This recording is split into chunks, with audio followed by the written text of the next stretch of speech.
This lecture and the one on the 23rd is in collaboration with SI Pune. This is the Soroptimist International Women's Association, and we have a club, two clubs in Pune, and we are basically involved in working for women and children, girl children from vulnerable communities, and we've been doing a lot of COVID relief work also. And I think some of the members will join in as and when. They're all working people and might find it difficult to join in sooner. So I'll talk a little bit about it later if whenever we have some time.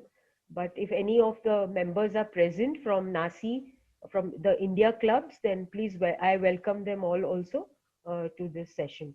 And I'd just like to also say thank you to my former colleagues. Some of them are here today, Sangeeta from Navodaya and some of the others. So welcome to this session. And there was a request to, translate some of this in Hindi. We will try to do that if there is time. But otherwise, my humble request to you is that please wait for the Hindi version of this session to come up a little later, so we can do it whenever it happens. So having said that, without further ado, I also want to share with you that I now work for the International Gandhi Fellowships. So these are fellowships given to people in the professions or working in NGOs who want to plan an action research for um, promoting the values of Gandhiji, which was of secularism, compassion, and non-violent action against injustice. So please look up the NIN website. Our director, Dr. Satya Lakshmi, sends her regards also to all of you. This will be a good beginning, I think, in terms of collaboration for NCN and the others. So like Father Justice said, we began a long time ago in the Andaman Nicobar Islands, and yeah, uh, and then the word spread, and the children's parliament started taking shape in other parts of India also. And I think Father Justice, Father Edwin, and Ravi ji, Umesh ji, and the entire team has made neighborocracy the movement. And of course, we cannot not acknowledge Joseph Sir, who's also written a book on neighborocracy. So this as a movement has taken off, has picked up momentum, and I think that's a good sign. And I think as the years will roll, we will see that this will gather momentum. For me personally, the Children's Parliament holds a special place because I really believe that children are the future of our, planet, the sustainability of our planet. They are the ones who will, I think, lead the way. And just before I begin my actual session, I want to share two examples. I remember once talking to the Prime Minister of a Children's Parliament in Gujarat, and I said, he was the Prime Minister, and I asked him, I said, Abbas, tum kya bade hokar bhi Prime Minister banna chahoge? Would you like to become Prime Minister when you grow up also? So he said, अभी तो मैं मुझे अच्छा लग रहा है being Prime Minister, लेकिन मैं बड़ा होके अच्छा इंसान बनना चाहता हूँ.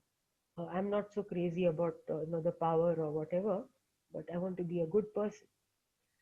The other example is also from, there was a state election of Gujarat for the children's parliaments, and Father Justice was conducting that session, that election session. And the children were reading out their portfolios, and it was the inclusive children's parliament where a lot of children with disabilities had joined in. There was one child who was mentally challenged, mentally retarded, as they call. So for want of a better word now, please understand what I'm saying. So all these children had gathered, and the children were reading out their portfolios for becoming ministers. And there were two boys who read out their portfolio for education minister. So after both of them had finished reading, they sat down, and the first boy who had read out his portfolio stood up and said to the other one, he said, Akshay, I think you would make a better minister than me. Your portfolio sounds better. So I am stepping out of this, race. And I was wonderstruck at the collaborative uh, spirit that they had. And so I was deeply touched. And this was, an example for a lot of us elders, adults as duty bearers. I think we have a lot to learn from children. So, can you give me a minute, please? Somebody is trying to join. Hello? Yeah.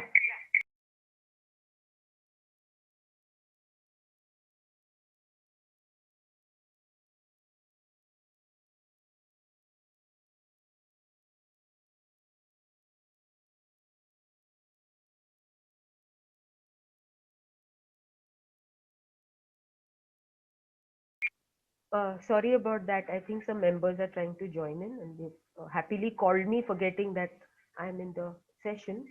So, yeah, having said that, so I have a lot of faith in the children's parliament, but then we are looking at adult parliaments now in terms of neighborocracy and the parliaments in our neighborhood. So I think Father Edwin, Father Justice, and the others have always talked about the Kutumbashri as a model, no? Where the parliament has worked so well and the state has almost owned it, no? So yeah, so let's move on to the session now. Uh, I have a small presentation. It's a PowerPoint, and I always say that, my presentations have neither point nor power because, it's sort of an artificial thing. What I'm saying, my experiences, I suppose, matter more than what's written over there. But then I think some visual aid always helps. So that's why this is a humble offering. Please excuse any lack of more information or whatever. I've tried to keep it as simple as possible. And again, English is not my mother tongue, so please bear with me when I don't speak excellent English.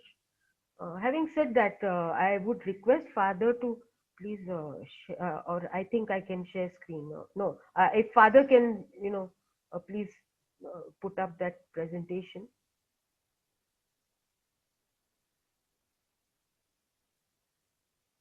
Yeah. So basically, this is a collaborative program with SI Pune, Sir Optimist International Pune, and NCN. Today's topic is roles of ministers for disabilities, child protection, and gender justice. So would go to the first slide, which talks about groundwork. No, it is rapport building with communities is very important before we start forming our parliaments. So what happens is when you're trying to make sure that there is enough rapport building and acceptance of this concept of neighborocracy, we will have to look at mental well-being, कि मानसिक स्वास्थ्य कैसा है लोगों का अपने समुदाय में. So for that, I think very important is self-care, that we teach certain self-care practices to our people, such as meditations, breath work, control, calming the mind and body. Some of these spiritual practices that come from yoga or any of the religious groups. There are different practices. So these self-care practices are very essential uh, for for uh, building that rapport. Then there is anti-alcoholism that we look at, uh, and addressing issues of violence, domestic and structural. Violence is there is a whole when you look at violence, it is mental, physical, psychological, emotional. So an understanding of this is important. It's domestic violence is of course the violence that takes place at home, and then we have uh,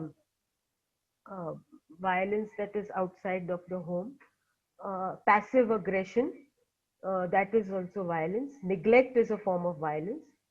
So understanding this is important. Then of course we have structural violence that comes from the system, systemic violence as we call. That is perpetrated by people in power governments, then maybe institutions, organizations, schools, hospitals, whatever. So this is sort of, it would have seeped into the system, and addressing that becomes important also through advocacy, non-violent, ways of tackling, these injustices. So that also people need to understand. People who want to stand up for this, role of ministers or whatever. So again, it's rapport building through, and a building an awareness about violence. Then now we are in this post-COVID. I mean, I think we are still in the COVID-19 phase. So what kind of relief work do we need to do for our community? Whether it is, social. We are all experiencing the distancing that's taken place with our family members, with friends. So how do we address that? Yeah. Social acceptance, stigma, when we find out that there are people who have suffered COVID. तो हम उन लोगों को किस प्रकार से, वो क्या नजरिया है, how do we look at them, how do we address those issues, no? So these are aspects we need to discuss, become aware of. Mental, I think all of us have suffered because of COVID. We have all experienced fear, anxiety, depression, have had suicidal thoughts, yeah, because of an uncertain future, health issues, yeah. So addressing these mental issues becomes important in the COVID times. I think this is a huge one. Children staying at home, not being able to go to school. Then a lot of careers are at stake now because of the way things are changing in the educational system. Then, of course, economic. I think we are all so hit by loss of job, loss of livelihoods, and our salaries being cut to the half, and this affecting family life. So those are again, we have to look at those things in the COVID relief work. Then when we are looking at rapport building or setting the ground for neighborocracy, awareness of the laws of the land, then we need to have an introduction to human rights, gender rights, child rights, rights of people with disabilities, environmental rights. Yeah. So having said that, we will now move to uh, the roles of persons with disabilities, the Minister for Persons with Disabilities. I would like to just share with you that when we are looking at a minister would be a leader.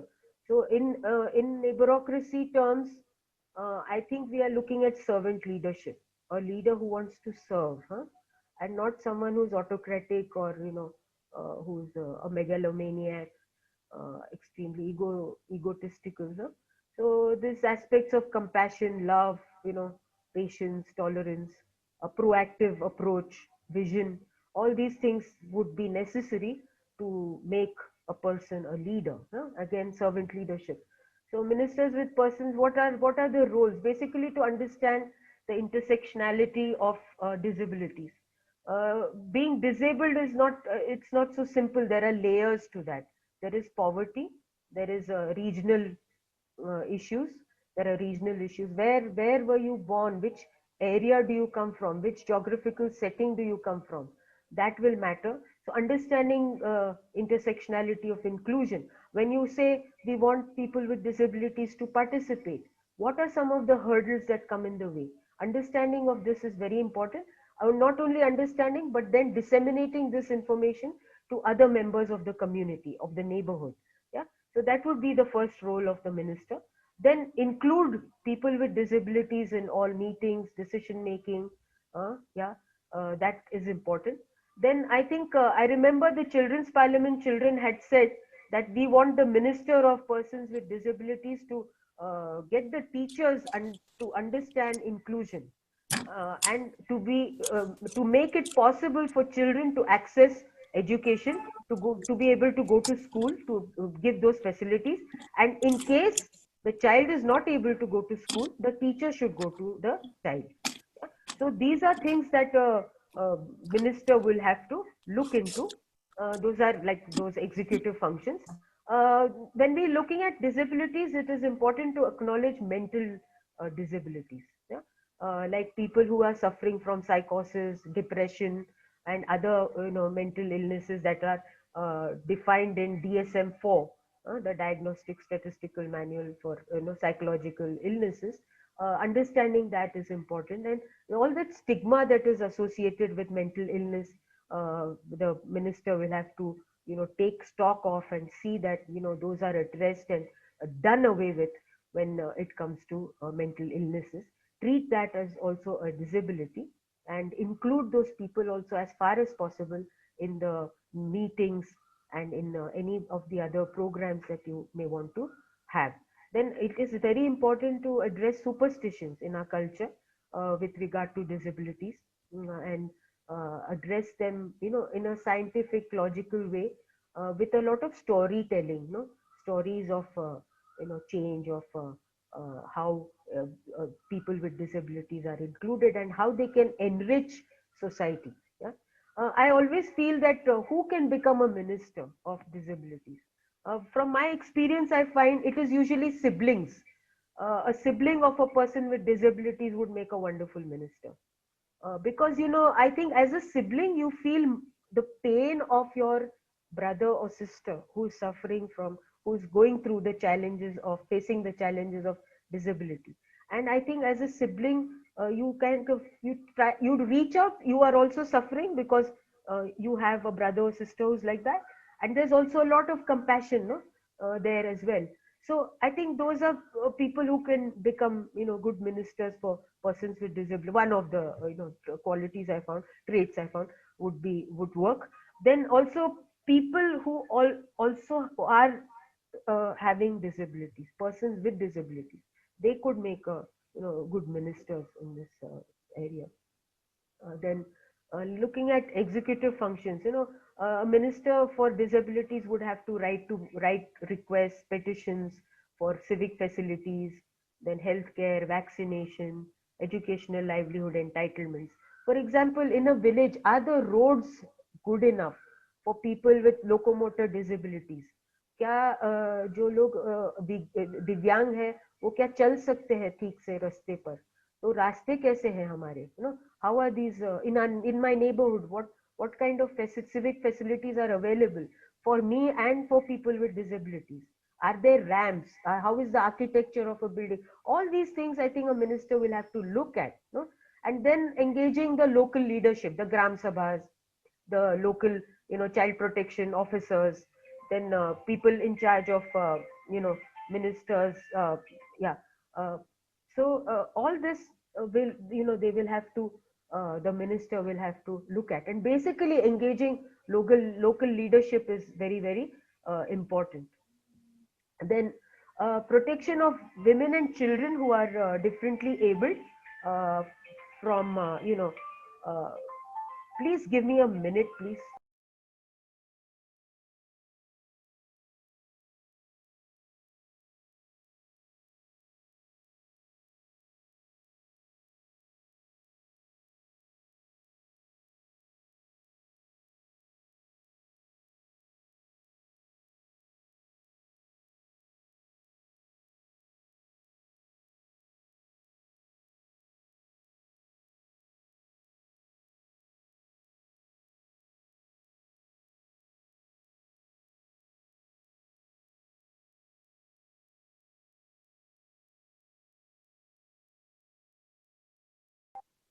Yeah, so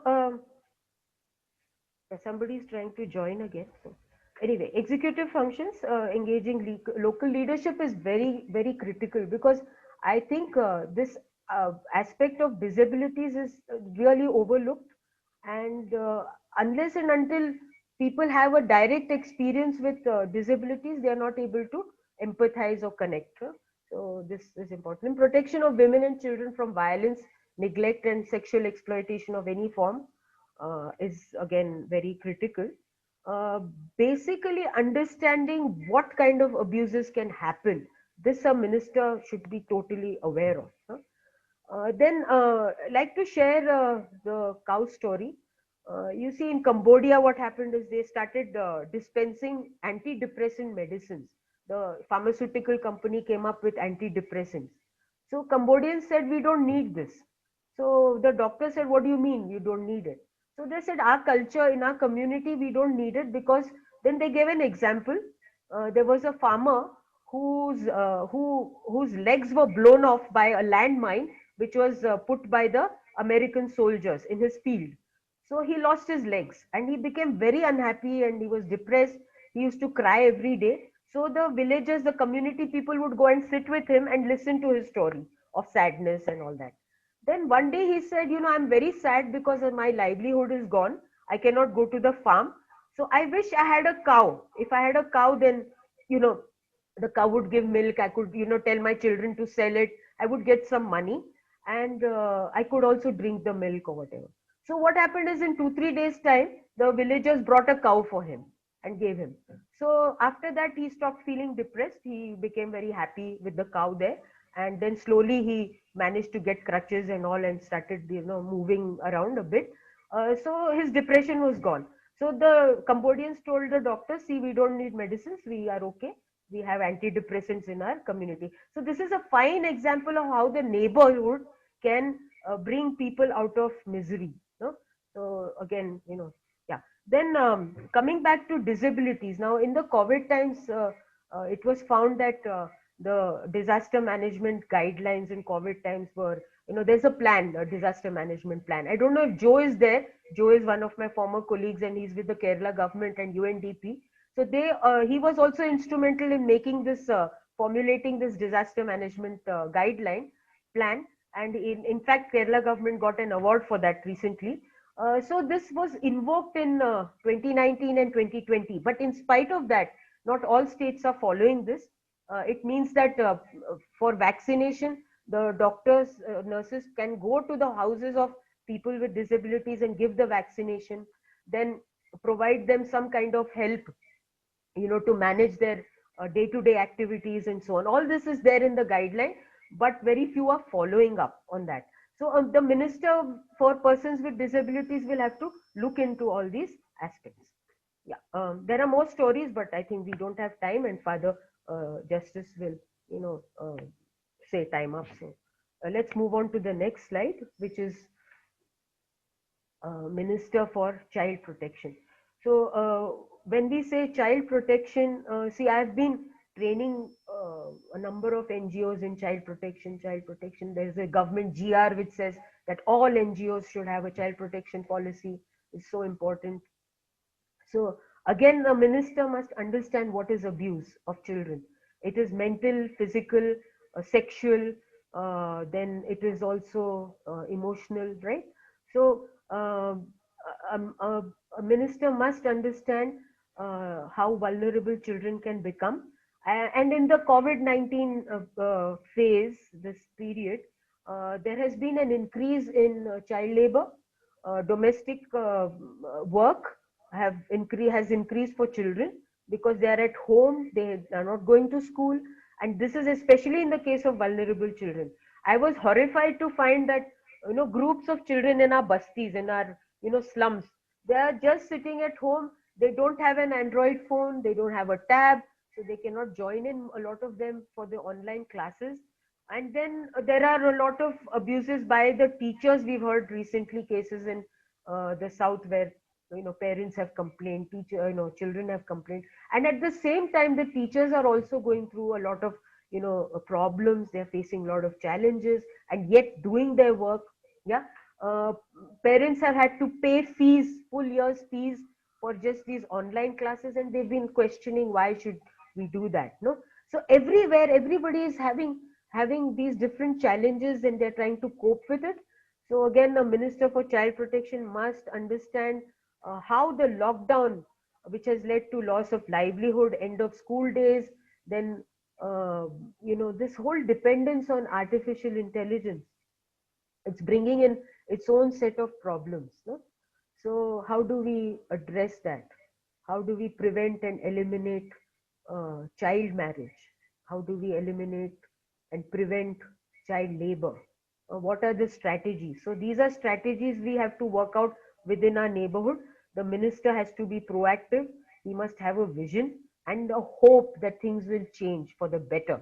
Yeah. And wherever there is any kind of systemic injustice, I think we have to pick up cudgels and, for our vulnerable people, and do something in a very non-violent, peaceful way. Those advocacy issues we will have to look at. Then uh, this artificial intelligence, our dependence on that brings us to online safety of children.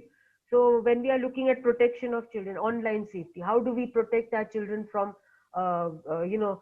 hate messages, then pornography, then going on to sites, these gaming sites, constantly becoming addicted to gaming sites. Yeah.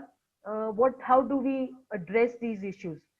We have to basically stop children from watching, going on to those websites which are not educational, which are not pertaining to their school work and all. uh, and I think building an awareness among teachers, among parents. And I have always asked this question: the devices, the telephone, the cell phone, the tab, the computer, is this serving you, or are you serving the device? Are you serving the companies that are selling all these products, or are they serving you? Are these devices serving you?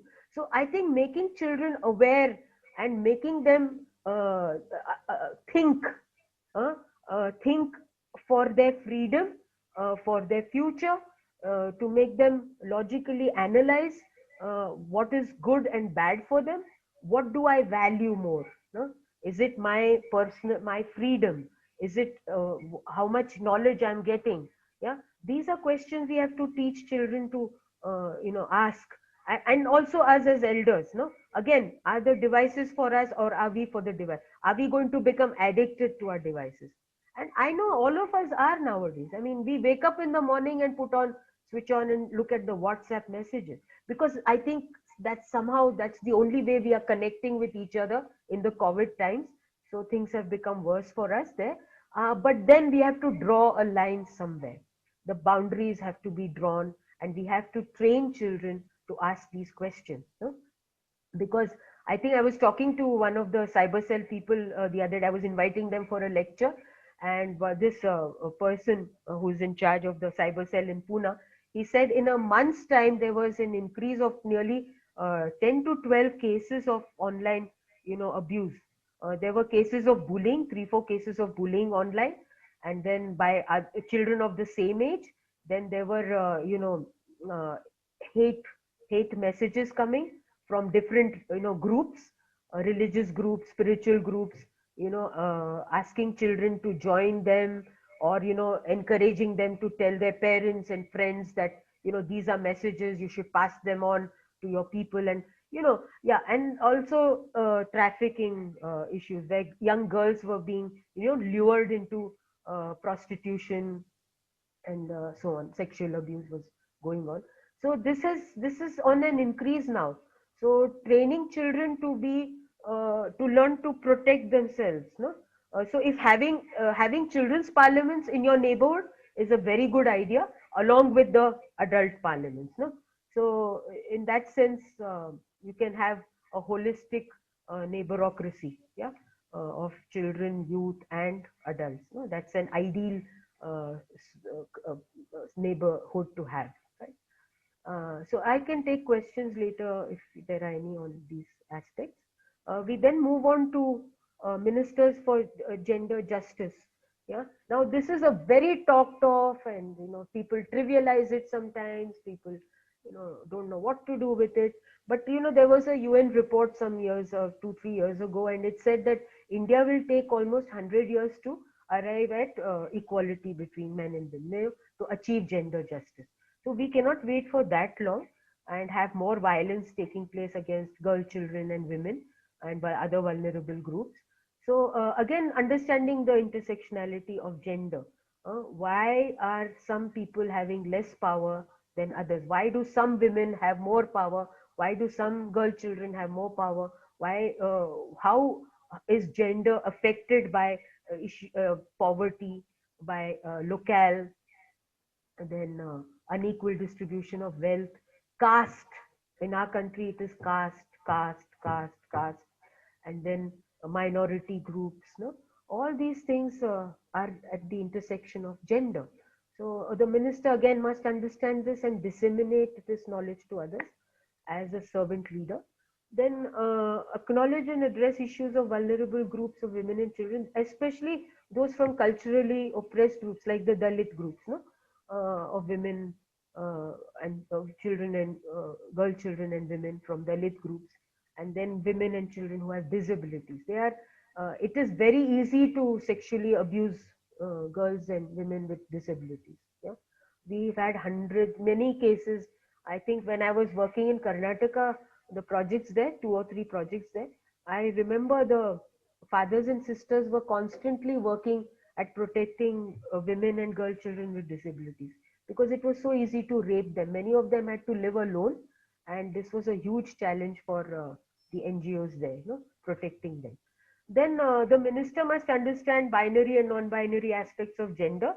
This is a very less touched topic of LGBTQA groups. So transgenders, I think Father Verghese in Hyderabad is doing a lot of work with transgenders.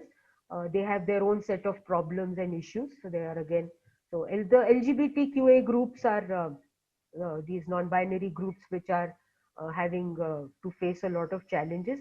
Very likely that in our neighborhood we will find uh, maybe children or people who are non-binary.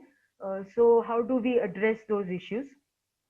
We have to again take a very gentle, empathic stand with them and not be judgmental and look at entitlements. No, again I'll come to that a little later, but very important to look at entitlements for them and again not being judgmental. Again, my example from the children's parliament I can share. I remember visiting one of the parliaments in Bombay, and the children were in the meeting, and they said, Didi, there is one boy and he cross dresses, and when he cross dresses his parents trash him nicely and they tell him dress up like a boy, not like a girl. But they said, why does he do that? And I said, yes, let's explore, let's find out why this is happening.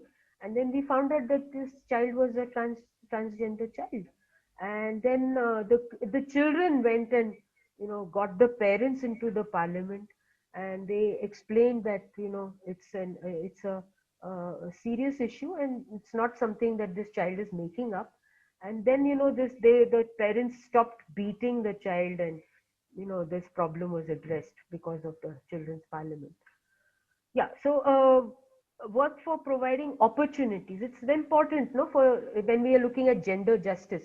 If women do not, they're not offered opportunities, they're not able to access opportunities, then how will they move on? How will they, become more empowered? Huh? So the minister will have to take care of these things, look at entitlements, focus on educating women. Education is, I think, very, very critical. It's at the heart of gender justice, no? Livelihoods. So we are looking at goals 4 and 5 of our SDGs when we are looking at educating women and gender justice. Then I feel very strongly that in a neighborhood parliament, uh, parenting, we have to look at parenting, how we are bringing up our boy children, and prevention of violence means please do not beat your children. This message has to go clearly that zero tolerance of violence, zero tolerance. This norm we have to set, huh?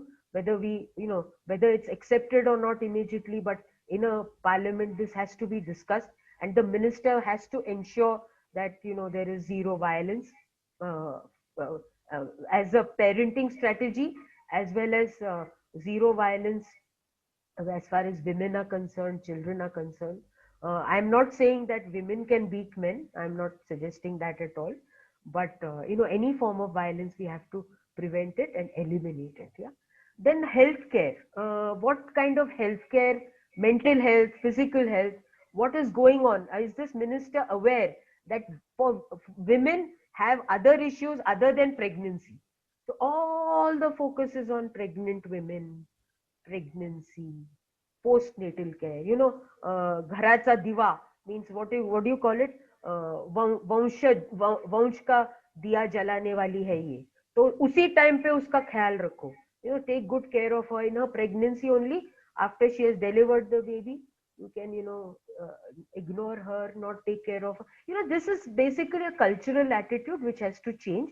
So there are other health issues also that women and girl children face, which needs attention. So these are some things a minister has to look into. Also issues of, things like sports, mental well-being of girl children and women. Is that being addressed?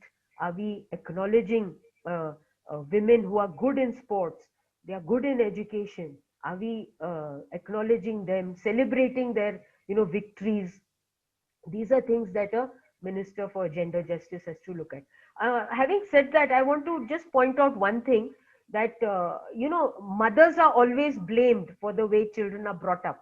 But there is, I'm not defending that uh, attitude or understanding, but I'm saying to mothers that please don't get all your anger towards your mother-in-law or patriarchy on your boy children.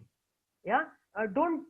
I know a lot of boys who have told me that mummy used to nicely thrash me because I was a naughty boy, and but again, that's not the answer. Whether it is for the girl child or the boy child, violence has to be stopped.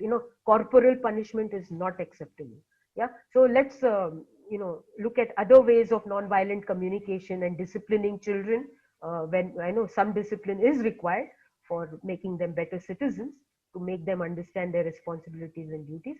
But let's look at other non-violent ways. Yeah? Okay, mental well-being, very, very critical. When, like that cow story goes, if women and girl children have opportunities, they receive nurturance, then they are able to move on and they will become happy people. Otherwise, women, when they don't get opportunities and all, and especially vulnerable communities, they'll either go into depression or they themselves become very, abusive. Yeah, or they go into a trauma, and the results are disastrous for the community. So mental well-being, very critical. Yeah. Okay, for gender justice. So we move on now to the next slide, is laws and human rights. What are some of the laws for people with disabilities? This ministers have to be aware of. So when you're doing their when you're conducting trainings, you'll have to conduct trainings on the laws. Rights of People with Disability Act in India, 2016. The earlier one was scrapped and they made this new law of 2016. Then the Mental Health Care Act of 2017. Basically, these acts are saying that inclusion is very important. Participation of people with disabilities is very, very critical for the well-being of society, and the well-being of the people with disabilities, mental and physical and other disabilities. So they are saying livelihood, very important, that they get livelihood options. No, education, of course, but livelihood option, very important. And this they are, trying to repeatedly say through these acts. And of course, prevention of violence and abuse against people with disabilities. Internationally, there is what is known as the CRPD. You can all go and Google these acts and look at what some of the finer details of this act. It is the United Nations Convention of Persons with Disabilities. Yeah? So they are talking about minimal standards when you're trying to rehabilitate. Again, sorry to use the word. I like to use it because it's commonly understood. Please don't take it out of context. When you're looking at enabling or empowering people with disabilities, the first step is rehabilitation. When you're looking at rehabilitation, what are the minimal standards you would offer, you would facilitate for persons with disabilities? Very, very important. We as duty bearers, people who are without disabilities, or even if we are whatever duty bearers we are, we have to address that and ensure that there are minimal standards for their rehabilitation. Then it is laws for child protection in India. We have the JJ Act, Juvenile Justice Act, the POXO Act, which is against sexual abuse, then the Anti-Trafficking Act, which is against trafficking of human beings, especially women, Adoption Act, which allows equal opportunities for children to be adopted. Now in the COVID times, we are seeing a lot of children have been orphaned. So, there is an act which, protects them and ensures that they get adopted. Then prohibition of child marriage. Again, child marriage is going up big time in the COVID times. So there is an act you can step in, and even as a normal citizen, you can step in and use this act to prevent child marriage wherever possible. Then Environment Protection Act. There are a lot of environment acts which are essential in the case of tribal children, tribal people. No? So these environment, how industries are functioning, how they're polluting our environment. We are going to come to climate change in the next lecture, so we'll discuss that in more detail. Then Prevention of Domestic Violence Act. Now this is very important. You must understand that even children can use this. If a child finds that the parents or grandparents or uncles, aunties are depriving the child of his or her rights, or there is violence in the home, even a child can use this. But largely this is for women. No? Women who are experiencing domestic violence can use this, right? There's also an Senior Citizens Act as well, which we take up later. Then the Information Technology Act. What does it say? Information Technology Act clearly, talks against pornography. Then this, use of, abusive language on the WhatsApp or social media, Twitter, all of that trolling. Yeah, so that's taken care of by the Information Technology Act. Then we have the Child Protection Policy of the Government of India, which is a very solid, robust child protection policy. And now online children can, send their complaints. Yeah, along with Childline, there is a Childline. I'm sure you're aware of. So that, and then they can also send their complaints directly. Now children can also send to the United Nations their complaints through an NGO. Then we have uh, okay, laws for gender justice. Yeah, there's Prohibition of Child Marriage Act. Then the Special Marriage Act. Special Marriage Act means where there are a couple is from different religions and they want to get married, they can use the Special Marriage Act and get married. Then the Dowry Prohibition Act, of course, you all know. Then Indian Divorce Act. Yeah, that is applicable largely to the Hindu community and some other religions also, because each religion has their own, set of laws and they follow that. But this is a, blanket, act for all women. Then there's a Maternity Benefit Act, which we'll take up again when we discuss work and economic rights in the next lecture. Then we have the Medical Termination of Pregnancy Act, which was established in 1971. Can you believe it? A country like India, which is otherwise considered as, third world, south country, and, patriarchal and all of that. But in 1971, the Pregnancy Act was there, termination. That means a woman can decide whether she wants to keep the child or not. I mean, other progressive countries came up with it much later. I'm not saying it's something great, but it's a victory in the sense it's at least acknowledging that a woman has agency. She has the right to say yes or no. So this is one. Then Prenatal Diagnostic Techniques Act, of course, which came up in 1996. It said that you cannot have a prenatal testing of the mother, the fetus, and if there is a girl child, a girl fetus, then terminate. A lot of people were doing that. It's still going on in secrecy. Although Maharashtra has been a model for having put this act into good practice, and a lot of these cases have come down of termination of the female feticide has come down. So then we have internationally, it is the CEDAW, the Convention on the Elimination of All Forms of Discrimination Against Women, the CEDAW. Yeah. So our minister must know all these things, right? These laws and human rights and whatever. So I have tried to put this in a nutshell as far as possible because of the the time given, and of course this is an introduction. So again, to share with you, neighborhood parliaments work beautifully, and I'm glad that we are in this movement of neighborocracy, and I hope that more and more people will join us. Yeah? Then outcome, 17 Sustainable Development Goals, Neighborhood Parliament, and Project Cycle Management. If we can manage the parliaments from a project cycle management perspective, it will be wonderful, which means that there are sustainable development goals, like today we saw goal 4, 5 and all. So there are indicators for that. So each parliament can choose what indicator is applicable to them, depending on their regional, region, their GDP, etc., etc., and then make the outcomes measurable.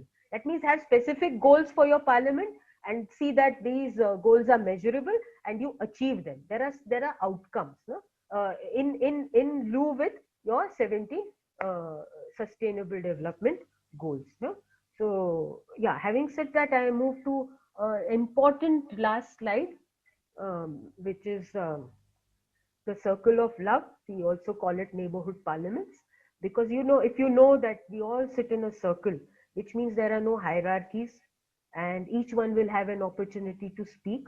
The whole neighborocracy movement is based on the idea that we all can form a circle of love and build communities that are peaceful, compassionate, and empathic. Having said that, I thank you all for your patience and for listening to me. Thank you, Father Justice and NCI.